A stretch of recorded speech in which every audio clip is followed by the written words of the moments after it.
the guitar properly is absolutely essential. So I'm going to show you how to do it. First thing to keep in mind is that you want to have good posture. Make sure that you're sitting up straight. Don't slouch over. Don't get your body all contorted. It will only make it harder. It will only hinder your ability to learn and play the guitar properly. So, sit up straight. Don't slouch. Next, from your shoulder, your arm, elbow, forearm, wrist, hand, fingers, everything should be in an optimal state of natural and smooth, efficient motion. You don't want to be too loose. You don't want to be too tight. You want to have just enough pressure on the pick, on your arm, on the guitar, on the strings when you fret them.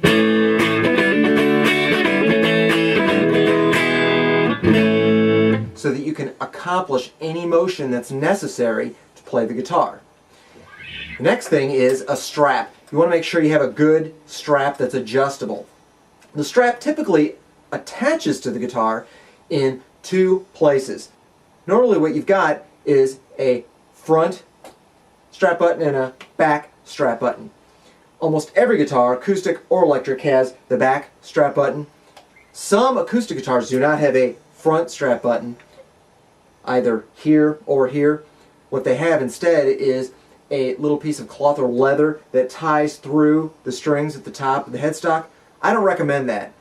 I think that often that can put too much stress on the guitar, on the neck, and then the guitar wants to pull this way. It can either keep it out of tune, it can damage the guitar long term.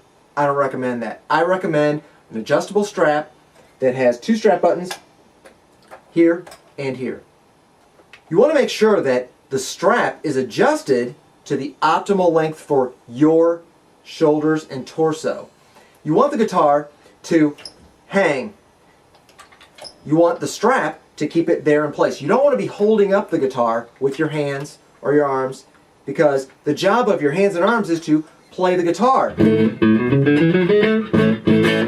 You want to be able to play the guitar with your fingers and hands and arms. You don't want them to be holding it up doing double duty. So, adjust the strap so that it's somewhere comfortable on your torso. Make sure it's not digging into your torso so it's uncomfortable on your ribs or your stomach or your chest or your side. You want to make sure that the strap isn't uncomfortable on your shoulder or your back. You want to make sure that everything hangs very nicely and evenly and is comfortable and helps instead of hinders your playing. Don't have the strap hanging down to your knees. When you stand or sit, the strap should allow your guitar to hang in the same place. This is absolutely crucial because a lot of beginners either start sitting or standing, and then when they try to do the opposite, they have a hard time with it because they don't have a strap adjusted properly, or they don't use a strap when they're sitting, and then they put a strap on all of a sudden when they're standing and they expect it to work. So, get a strap and adjust it so that regardless of whether or not you're sitting or standing, it hangs on your body in the same place, that optimal comfort zone for you to be able to play.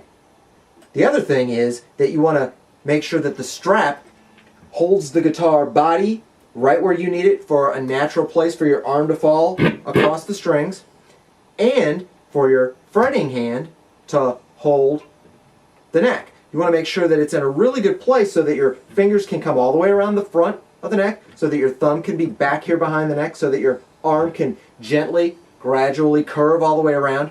A lot of times that means that you want to have the guitar neck pointed up this way, but also out this way a little bit. That's something that's not obvious that sometimes beginners miss. They hold the guitar back against them and then they wonder why they can't get the notes that they need to get. So remember, the guitar should fall naturally so that your picking hand falls right there and you can play any notes you need to play any string, reach any string that you need to play, and so that your fretting hand can naturally grab it.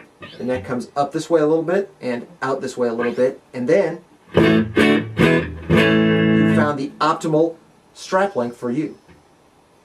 Don't move your head and neck around to see what you're doing unnecessarily. If you need to, tilt the guitar up a little bit more so that you can see. Make sure that your neck and your head and your fingers and the guitar are all working together. So don't move the guitar too much so that you can't reach your hand around and play it. Don't move your neck and crane it over and push your head so you can see what you're doing until you hurt yourself and get all kinds of stress and strain on your neck. Make sure that you tilt the guitar up a little bit and that you look over a little bit to see what you're doing. Make sure all your body parts and the guitar are integrated into one package that's moving the same direction. Don't do that with your foot. Keep your foot flat on the floor. It's only wasted effort to put your foot up. Don't bend your knees or dance around like this until after you learn how to play the guitar, and then it's required of you as a professional entertainer to dance around or put your foot off the floor. So remember, you want a minimum level of tension. You want that optimal place where you're light and loose. You've got good body mechanics, starts with good posture. Make sure that all your body parts are moving in the right direction, that nothing is hindering your ability to play the guitar. It takes a long time to learn how to properly play and to learn the proper body mechanics to go along with it. Be patient with yourself. Try and enjoy the process. We'll see you in future lessons.